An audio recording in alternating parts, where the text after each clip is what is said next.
Big boss season 8లో మూడవ వారానికి nomination ప్రక్రియ ఎలా జరిగిందో మనందరూ చూస్తూ వచ్చేసాం. ఇంకా నామినేషన్ ప్రక్రియ ఎలా సాగిందో నిన్నటి ఎపిసోడ్లో చూసేశారు. ఓ రేంజ్లో అన్నది బిగ్ బాస్ హౌస్లో నామినేషన్ ప్రక్రియ అయితే ఓరావరిగా జరుగుతూ వచ్చేసింది హౌస్మేట్స్ మధ్యన. అయితే నామినేషన్ ప్రక్రియ ముగిసిన తర్వాత ఒక షాకింగ్ ఇన్సిడెంట్ అయితే బిగ్ బాస్ హౌస్లో జరిగింది.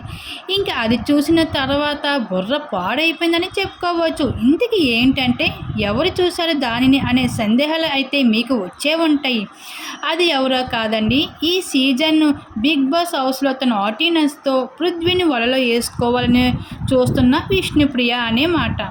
బిగ్ బాస్ లైవ్లో కూడా రికార్డు కాని అన్సీన్ వీడియో అయితే ఎక్స్క్లూజివ్గా తీసుకొచ్చాం.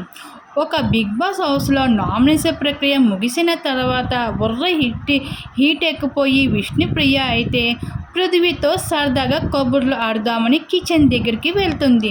సరిగా అదే సమయంలో పృథ్వీ ఏమో సీతను గోకుతూ ఉంటాడు. ఇంకా సీత కూడా కావాలనే దోశ పెంచుతూ గిచ్చడం చేస్తూ ఉంటుంది పృథ్వీని. ఇంకా మన ఆవేశం స్టార్ ఆగుతాడా పృథ్వీ?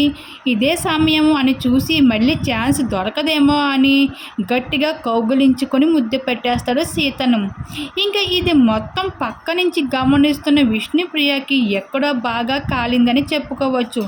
తను ఎంతలా ఇష్టపడుతున్న వ్యక్తి బిగ్ బాస్ హౌస్లో తన బెస్ట్ ఫ్రెండ్ అయిన సీతని ఇలా చేయడం, అది కూడా నేను లవ్ చేస్తున్నానని తెలిసి కూడా నా ముందు ఇలా చేశారు అని బాగా డిఫరెన్స్లోకి వెళ్ళిపోయింది విష్ణుప్రియ. ఇంకా కోపంలో నుంచి రిలాక్స్ అవ్వడానికి బిగ్ బాస్ హౌస్లో ఒక బోల్డ్ డెసిజన్ తీసుకుంది విష్ణుప్రియ. అందులో భాగంగానే తన కాళ్ళని ఎప్పుడు నడవలేని ఆ రూమ్లోకి వెళ్ళింది స్మోకింగ్ రూమ్లోకి వెళ్ళింది విష్ణుప్రియ. ఈ విధంగా అయితే స్మోకింగ్ చేయడానికి అయితే పృథ్వీ చేసిన పనికి ఆ రూమ్లోకి వెళ్ళి స్మోకింగ్ చేస్తూ ఉంటుంది విష్ణుప్రియ. పృథ్వీ కోసం ఇలా తను ఆరాటపడుతున్న విధానం చూస్తే మీరేమనుకుంటున్నారు విష్ణుప్రియ గురించి? కామెంట్ సెక్షన్లో షేర్ చేసుకోండి.